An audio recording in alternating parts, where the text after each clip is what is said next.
ہماری زندگی کا نصب العین کیا ہے؟ ہماری منزل کیا ہے؟ ہم دنیا کے اندر کس لیے جی رہے ہیں؟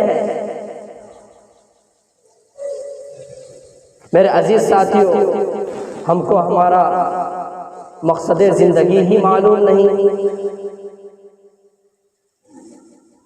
کہ اللہ رب العزت نے ہم کو دنیا کے اندر کیوں پیدا کیا، پیدا کرنے کا کیا مقصد ہے؟ آخر کچھ مقصد رہا ہوگا، جبھی تو حضرت انسان کو اس دنیا کے اندر تمام چیزوں سے اشرف، افضل اور مکرم بنا کر کے بھیجا۔ کیا وجہ؟ کچھ تو مقصد رہا ہوگا۔ میرے عزیز ساتھیوں، دیکھیے، ہم اپنی طرف سے اور لوگوں کی طرف سے اگر آپ کا مقصد زندگی بتائیں تو ظاہر ہے کہ ہمارا بتایا ہوا مقصد زندگی اور لوگوں کا بتایا ہوا مقصد زندگی قابل قبول اور معتبر نہیں ہوگا۔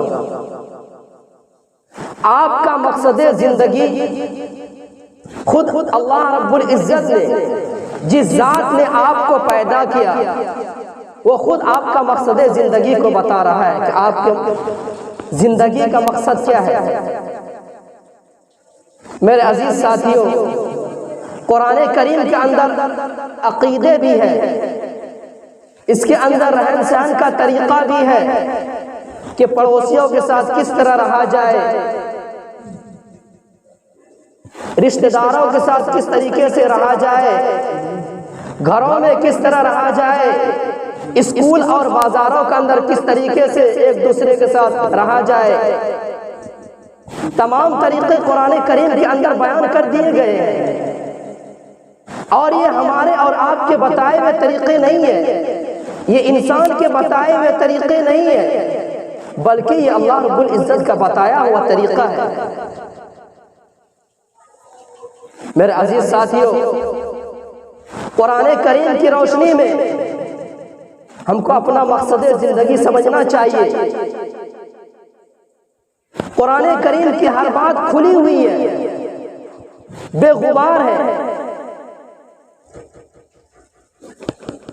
لیکن ہم سمجھتے ہی نہیں۔ اللہ رب العزت نے قرآن کریم کے اندر 4 طرح کی زندگیاں ذکر فرمائی کہ زندگی بسر کرنے والے 4 طرح کے لوگ ہیں، 4 طریقے سے لوگ زندگی گزارتے ہیں، زندگی بسر کرتے ہیں۔ کچھ لوگ وہ ہیں جو کھاتے ہیں، پیتے ہیں، موج اڑاتے ہیں اور دنیا سے یوں ہی چلے جاتے ہیں، ان کو کسی چیز کا پرواہ نہیں ہے، وہ دنیا کے اندر کوئی کارنامہ انجام دینا ہی نہیں چاہتے۔ جیسا کہ اکبر الہ آبادی نے کیا ہی خوب کہا ہے، واہ واہ صاحب بھی کیا کارے نمایاں کر گئے، واہ واہ صاحب بھی کیا کارے نمایاں کر گئے۔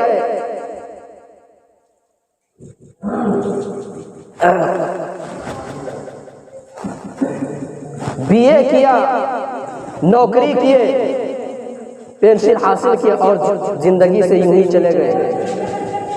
میرے عزیز ساتھیوں، تو کچھ لوگوں کا زندگی کا مقصد کھانا پینا، عیش کرنا، موج اڑانا اور زندگی سے چلے جانا ہے، نہ تو اس کو خدا کے احکام کا کچھ پتا، نہ تو ان کو شریعت کے احکام کا کچھ پتا، بس اپنی مرضی اور منچاہی کے مطابق زندگی بسر کرتے ہیں۔ اللہ رب العزت فرماتے ہیں کہ یہ ہے کافرانہ زندگی، یہ ہے مشرکانہ زندگی، یہ ہے خدا کے انکار کی زندگی۔ اللہ رب العزت اس کو پسند نہیں فرماتے۔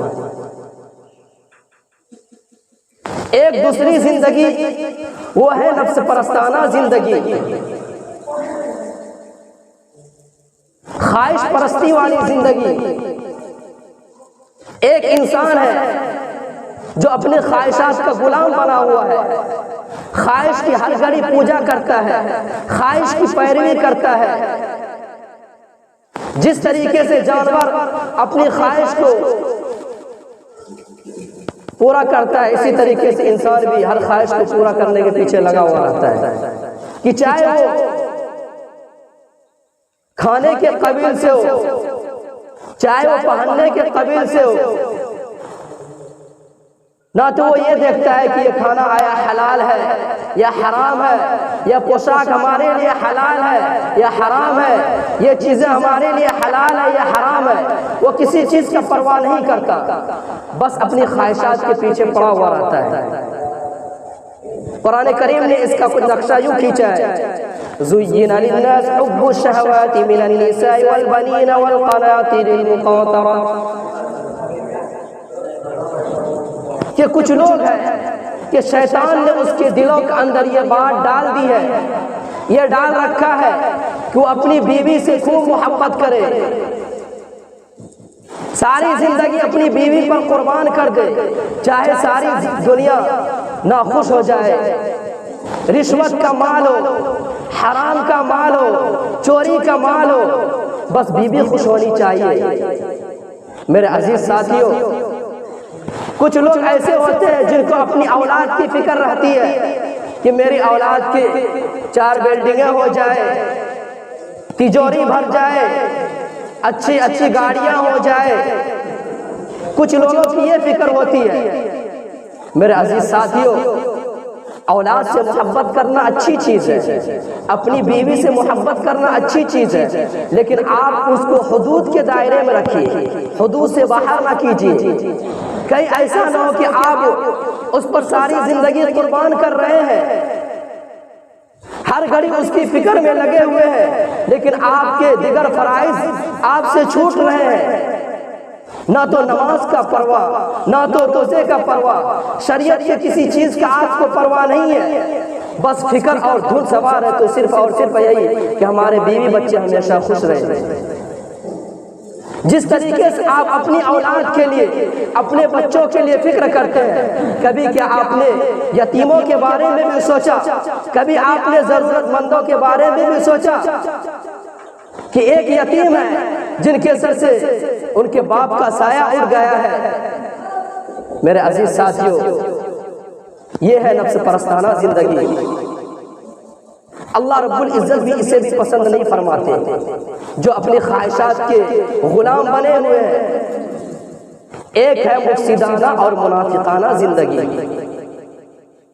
کچھ لوگ ہوتے ہیں جو فساد کا کام کرتے ہیں، ریشہ دوانیاں کرتے ہیں، پھوٹ ڈالتے ہیں، 2 آدمی آپس میں ملے ہوئے ہوتے ہیں، اس کے درمیان اختلاف پیدا کرتے ہیں، ایک دوسرے سے لڑاتے ہیں۔ اللہ رب العزت فرماتے ہیں کہ ان کی باتیں بڑی چکنی چپٹی معلوم ہوگی، ان کی زبان شہد اور شکر سے بھی زیادہ میٹھی معلوم ہوگی، لیکن ان کا دل بھیڑیے سے بھی زیادہ خطرناک ہوگا۔ میرے عزیز ساتھیوں، وہ محفل میں بڑی لمبی لمبی باتیں کریں گے، مجلس میں بڑی لمبی لمبی باتیں کریں گے کہ ہمارے دلوں کے اندر ہماری قوم کی، ہمارے وطن کی، ہمارے خاندانوں کی بے انتہا محبت ہے، ہم ان سے محبت کرتے ہیں، لیکن جو ہی مجلس سے اٹھیں گے، جیسے ہی نشست ختم ہوگی، فوراً وہ اپنے عیش کی فکر میں لگ جائیں گے، اور ان کا کام صرف اور صرف فساد مچانا، یہی ان کا محبوب اور مشغلہ ہے۔ یہ ہے مفسدانہ زندگی۔ اللہ رب العزت فرماتے ہیں یہ اس طریقے سے آپ سے بات کریں گے، آپ کو ایسا لگے گا کہ آپ ان کی باتوں کو سنتے رہیں، ان کی بات آپ کو اس طرح محسوس ہوگی گویا کہ آپ کے کانوں کے اندر رس گھول رہے ہیں۔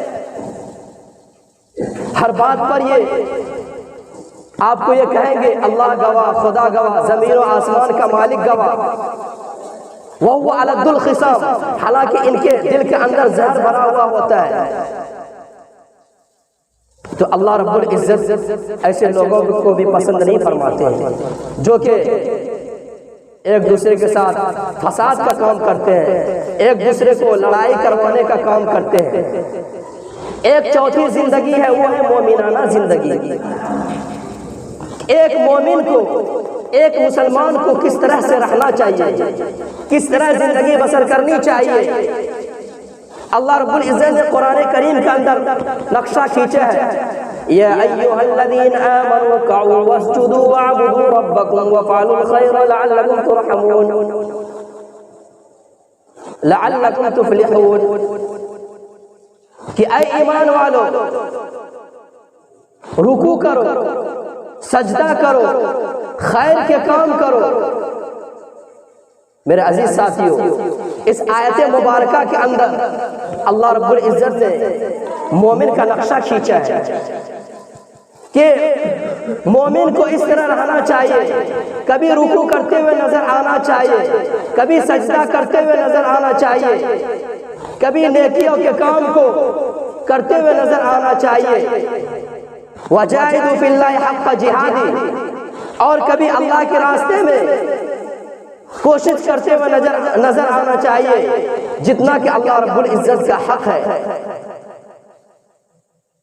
آپ اپنے اندر جھانک کر دیکھیں، غور کریں کہ ہم رکوع کرنے والے نظر آتے ہیں، کیا ہم سجدہ کرنے والے نظر آتے ہیں، کیا ہم نیکیوں کے کام کرتے ہوئے نظر آتے ہیں؟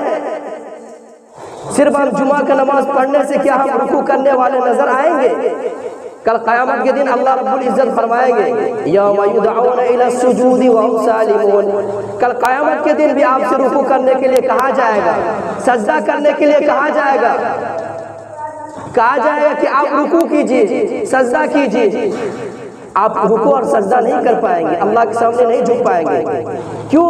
اس لیے کہ آپ کو دنیا کے اندر بلایا جاتا تھا رکوع کرنے کے لیے، سجدہ کرنے کے لیے، اللہ رب العزت کے سامنے جھکنے کے لیے، لیکن آپ صحیح سالم ہونے کے باوجود بھی، تندرست ہونے کے باوجود بھی آپ اللہ رب العزت کے سامنے نہیں جھکتے تھے۔ میرے عزیز ساتھیوں، اگر آپ اس دنیا کے اندر اللہ رب العزت کے احکام کے مطابق زندگی گزاری ہوگی، شریعت کے مطابق زندگی آپ نے گزاری ہوگی، تو کل قیامت کے دن آپ کو شرمندگی کا سامنا نہیں کرنا پڑے گا۔ اللہ رب العزت سے ہم دعا کریں کہ اللہ رب العزت ہمیں انہی مختصر باتوں پر کہنے سننے سے زیادہ عمل کی توفیق عطا فرمائے۔ وآخر الدعوانا ان الحمد للہ۔